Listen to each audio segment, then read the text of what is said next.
The International Edgar Allan Poe Festival happens this weekend. And for today's Coffee with, Lynn Bowie tells us about the virtual event.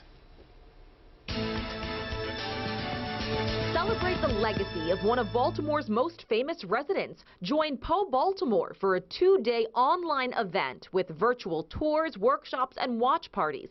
It is the 3rd annual International Edgar Allan Poe Festival. We can't have the festival in the shadow of Poe House as before, but we are broadcasting live. We'll be live 11 to 4 p.m. October 3rd and 4th, and lots of just fun Poe stuff all day. We have presentations from Chesapeake Shakespeare doing Masque of the Red Death.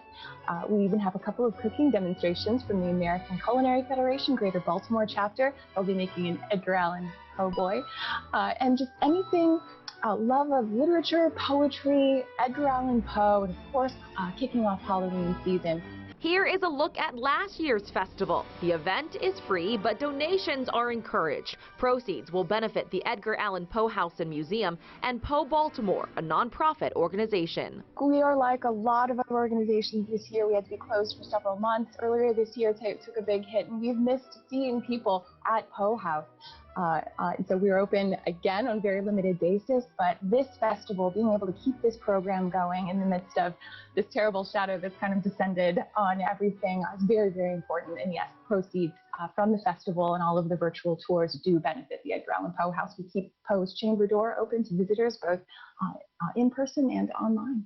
The festival will be live streamed via PoeFestInternational.org, Facebook at Poe Baltimore, and YouTube. Explore how Poe continues inspiring popular culture.